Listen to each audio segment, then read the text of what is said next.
Bismillahirrahmanirrahim. Assalamu alaikum students. I hope you all are fine. Let's start today's lecture. This is a lecture of class 7 subject science. Today is Thursday and date is 24 December 2020. Our topic is atom and its structure. Page number 75. पिछले topic में जैसा कि मैंने आपको बताया था हम read कर रहे थे डिस्ट्रीब्यूशन ऑफ इलेक्ट्रॉन्स। इलेक्ट्रॉन्स की जो डिस्ट्रीब्यूशन होती है वो किस तरह से होती है। न्यूक्लियस का मैंने आपको बताया था। न्यूक्लियस जो होता है वो सबसे सेंटर में होता है किसी भी एटम में। जो सेंटर में होगा वो न्यूक्लियस होगा। उसके बाद उसके इर्द गिर्द जो होंगे स्पेसिफिक पार्ट्स होंगे जहाँ पे न्यूक्लियस के जो सब एटॉमिक पार्टिकल्स होते हैं, एटम के सब एटॉमिक पार्टिकल्स जो होंगे वो अपने अपने स्पेसिफिक पार्ट्स में रिवॉल्व करते हैं और उन पार्ट्स को हम ऑर्बिट्स भी कहते हैं, शेल्स भी कहते हैं। और इसके बाद हमने डिस्ट्रीब्यूशन उसकी पढ़ी थी कि इलेक्ट्रॉन्स की जो डिस्ट्रीब्यूशन होती है वो किस तरह से होती है। एक एटम में सबसे पहले हम देखेंगे कि एक एलिमेंट हमें दिया गया है उसमें कितने नंबर ऑफ इलेक्ट्रॉन्स हैं। फिर उन इलेक्ट्रॉन्स की हम अकॉर्डिंगली डिस्ट्रीब्यूशन करते हैं। सबसे पहला जो शेल होगा वो के शेल होता है।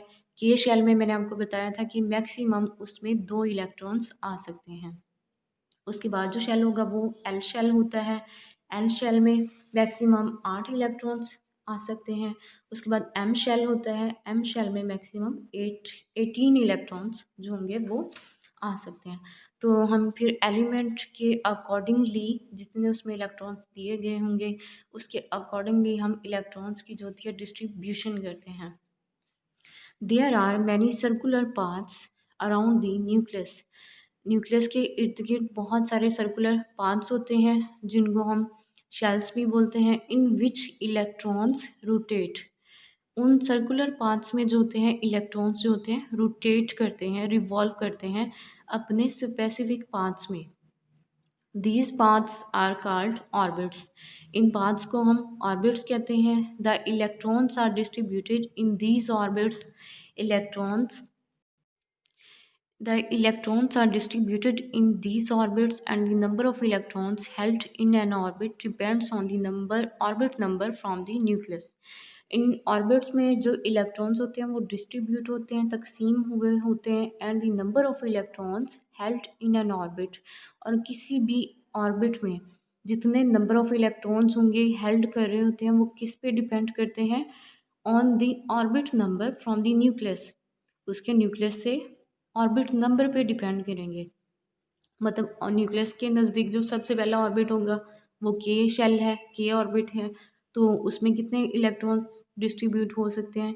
और जो उसके बाद वाला शेल जो होगा एल शेल है सेकंड नंबर पे, न्यूक्लियस से पहले पे के शेल होगा फिर उसके बाद एल शेल आता है, तो उसमें टोटल 80 इलेक्ट्रॉन्स आ सकते हैं। ये हमने देखना होता है कि न्यूक्लियस के बाद कितने ऑर्बिट्स होंगे और कितने शेल्स होंगे और उनमें किस तरह से फिर कितने इलेक्ट्रॉन्स जो हैं वो डिस्ट्रीब्यूट हो सकते हैं।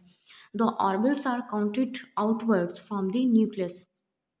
ऑर्बिट्स जो होते हैं वो हम आउटवर्ड की तरफ जो होते हैं उनको काउंट करते हैं। मतलब न्यूक्लियस से बाद जो आएगा पहला ऑर्बिट होगा वो के होगा, फिर उसके बाद हमने आगे की तरफ जाते जाना है बाहर वाली side. Higher the orbit number जितना ज़्यादा होगा farther and more number of electrons are in that orbit. Orbit number जितना मतलब आगे होगा उतने ही ज़्यादा उसमें इलेक्ट्रॉन्स जो होंगे वो आ सकते हैं। ये किस तरह से होता है, क्योंकि न्यूक्लियस में जो होती है वो अट्रैक्शन जो होती है बहुत ज़्यादा होती है, बहुत ज़्यादा उनमें फोर्सेस होती हैं। उनके इर्द गिर्द कौन सी फोर्सेस होती हैं, इलेक्ट्रोस्टैटिक फोर्सेस होती हैं जो कि उन इलेक्ट्रॉन्स को स्ट्रॉन्गली बाउंड रखती हैं। तो आगे जितना ज़्यादा शेल दूर जाता जाएगा उतनी ही ज़्यादा जो कि अट्रैक्शन होती है, उनकी जो फोर्स होती है वो कम होती जाएगी। और शेल जो होगा जितना ज़्यादा दूर होता जाएगा उसमें उतने ही ज़्यादा इलेक्ट्रॉन्स समा सकते हैं। Each shell has got a maximum capacity. हर शेल की एक मैक्सिमम कैपेसिटी होती है which is given by the formula 2n2। और ये किस फार्मूला से हम दे सकते हैं, 2n2। यहाँ पे n जो होगा where n is the energy level of the shell, n जो होगा ये एनर्जी लेवल होगा शेल का, और the position of the shell from the nucleus, या फिर ये न्यूक्लियस से शेल की जो होती है पोजीशन होगी। If the orbit number is n, अगर ऑर्बिट नंबर n है, then the maximum electrons held in the orbit is given as 2n2। अगर n जो है ये ऑर्बिट नंबर है, जैसे कि पहला ऑर्बिट है, the first orbit has n is equal to 1, अगर पहला ऑर्बिट किसके इक्वल है, 1 के इक्वल है, and will hold maximum of 2 electrons. अगर हम n की वैल्यू 1 जो है ये इस फार्मूले में पुट करते हैं, जैसे कि 2n2, n की जगह पे हम 1 पुट करते हैं, 1 का स्केल लेंगे और 1 ही आ जाएगा, फिर 1 को हम 2 से मल्टीप्लाई करते हैं तो इसका आंसर क्या आ जाएगा, 2। मतलब पहले शेल में कितने इलेक्ट्रॉन्स आ सकते हैं, 2 electrons. The second orbit has n is equal to 2, और जिस तरह सेकेंड ऑर्बिट है तो इसकी वैल्यू क्या होगी, 2 होगी, उसको हम फार्मूले में पुट करेंगे तो हमारे पास आंसर आ जाएगा, मतलब उसमें 8 इलेक्ट्रॉन्स समा सकते हैं। Similarly, the third orbit will be able to contain 18 electrons and so on. The first shell which is closest to the nucleus, पहला शेल जो कि न्यूक्लियस के बिल्कुल करीब होता है, has got the lowest energy is called the K shell. इसकी energy जो होती है वो सबसे कम होती है और अट्रैक्शन जो होती है वो सबसे ज़्यादा होती है, उसको हम के शेल बोलते हैं। The next shell with the slightly bigger radius, उसके जो बाद वाला शेल होगा उसका जो रेडियस होता है वो थोड़ा सा ज़्यादा होता है पहले शेल्स की निस्बत, and a higher energy than the K shell is called the L shell, और इसकी एनर्जी जो होती है वो पहले शेल से थोड़ी सी ज़्यादा होगी तो इसको हम एल शेल बोलते हैं।